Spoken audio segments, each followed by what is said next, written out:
Hi guys, thank you for joining me. It's Anushka here with your astrology update for February. Before I go into the video, just to mention, for those of you who are interested in seeing more from me, tarot readings and updates and articles and some of my artwork as well, those of you who want to support me, head over to Patreon. I've just started up a Patreon page and I'll be sharing my esoteric artwork. I'll be doing impromptu readings and sharing all kinds of stuff on there, so I'd really appreciate it if you headed over there and just show me some love. Okay, on with your reading. Hi Cancer. For you this month, relationships are going to be getting your attention if they haven't already, okay? And that can be partnerships as well, who it is that's close to you, not just romantic, but you have had some real ups and downs in this area. You've had changes, you've had sudden separations, you've had transformation through love, through partnership, and there's been some instability.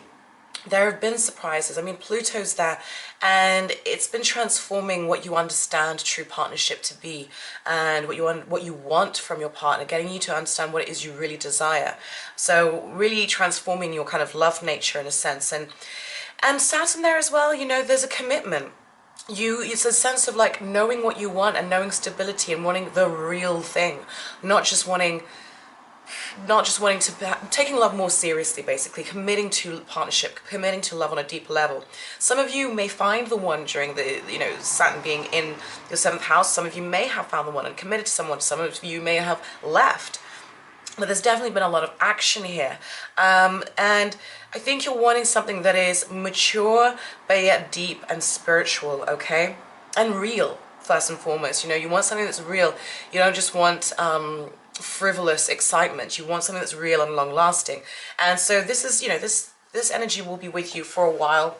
You're going through it, but I do think for some of you it's actually playing out in quite positive ways.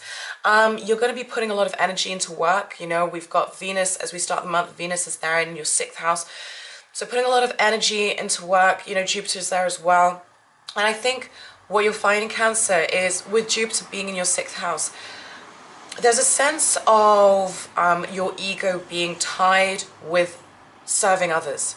And this is how you will get your best luck, all right, this year. Whilst Jupiter is there in this house of service, of work, of day-to-day activities, there's a sense of being able to almost, what's the word? Almost put your own ego needs and drives and desires on the back seat, and you actually get more fulfillment from being of service to the world, whatever it is that that means to you.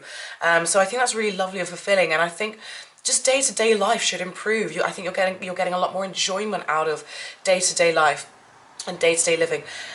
Health issues can flare up at this time because Jupiter expands what he touches, and the 6th house does rule health. Okay, so any issues will be highlighted for you to address and look at, because if anything, what you will be guilty of, Cancer, during this year is taking too much on your plate, okay? Taking too much on in the day-to-day. So remember to take time out. Remember to rest well, to eat well, to exercise.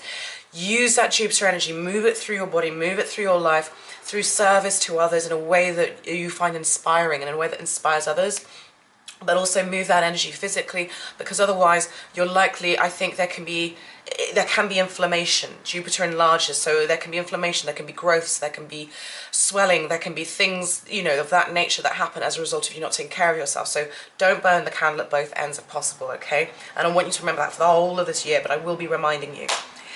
It is also the last month of Uranus being in your 10th house. It's been a roller coaster for many Cancers, ups and downs with career, with business, changing, things suddenly shifting out of the blue. But what Uranus has been doing, Cancer, is saying to you, well, you know, what you do in the world, is it an authentic representation of you? Because Uranus quite likes, it's individualistic and it's authentic. It wants you to strike out on your own in a way that really represents you. And I think a lot of Cancers have been aligning their careers and their course of action with more innovation and with a sense of, with humanitarian concerns in mind, okay? So it was trying to get you to innovate, it was trying to get you to break out of your shell in whatever way, and it's the last month of it being there. So he's direct now, and he's wrapping up any lessons that you've had to learn as it relates to what you do in the world, getting you on the right path. And then he's going to move into your 11th house in March, and that is going to be about aligning you with some very interesting people, groups. There'll be sudden opportunities that come up out of nowhere, to network, to head towards your goals and your dreams more. And I mean, Uranus likes the 11th house because he naturally rules it. The 11th house is usually ruled by Aquarius, so he works well here. And I think you're going to be incorporating a lot of new technology in what you do, and just really being very forward thinking in terms of, you know, how can I put it? Aligning yourself with people who are very forward thinking and very different, very unique, and maybe even some heavy hitters in whatever it is you do. So let's get into the dates. So on the 2nd, we have a little bit of tension going on, okay? And this is between Mars and Pluto. And for you, this is the 10th house and your 7th house. So there can be a bit of tension with a partner, with a business partner. This is a desire to succeed. This could see you just really wanting to, just feeling so focused, okay? But be careful that you're not so focused that it's to the detriment of your relationships, okay? Make sure you're making time for the people that you love. And be careful of how you deal with people. Everyone's going to be feeling a little bit angsty this day. There'll be a lot of ego going on. So my advice would be, go for the win. Think about what's fair and right for everybody, and bite your tongue, okay, around this date. This square is happening up until 2020, but it's exact on the 2nd. Right, and then we've also got, sorry, I'm losing myself now. Then on the 3rd, we have Venus heading into Capricorn. So he's leaving that 6th house, heading into your area of partnership, of commitments, you know, committed relationships. So, you know, this is bringing in more of an emphasis to love and to your partner, and you can receive good things. You can receive, you feel the love a lot more, but at the same time, you can attract things to you through your partnership, and you know, this is a great aspect for working with others, especially working in one-on-one situations with clients, or, you know, so this attracts more money, this attracts more love, this attracts more good things into this area of your life. On the 4th, we have a new moon happening in Aquarius in your 8th house. And this is really lovely, fresh energy when it comes to intimacy, when it comes to feeling a little less burdened. Maybe you've had to tackle some things. Maybe you've been through a bit of a spell of depression or not feeling so great. And this new moon just comes in and it brings, because it's making, along with the Sun and Mercury, it's trining Jupiter. So there's opportunity here to release a little bit of emotional and ego baggage, and you might be feeling lighter as a result of this new moon. And it's great for intimacy, like I said, with another, and anything to do with shared resources as well is it's a good, nice, fresh start. I feel like I'm getting tongue twisted. Okay, on the 14th, Mars heads into your 11th house, into Taurus. So this is bringing energy to networking, to getting yourself out there, okay? Building your dreams, being ambitious, put your projects into action. Don't be afraid to show yourself to the world, okay? This could see you as well working harder on projects that are artistic or related to beauty or art or construction or nature. I know that's a bit of a, you know, but this could see you working harder on those and really gaining traction in those things. Make sure you spend time outdoors, okay? Ground and eat well and look after yourself, but because Mars and Taurus, it's a good time to be spending a lot more time in nature, just to kind of ground ourselves. On the 18th, Venus comes very close to Saturn, makes a conjunction, and this is in your 7th house. So this is committing to partnership.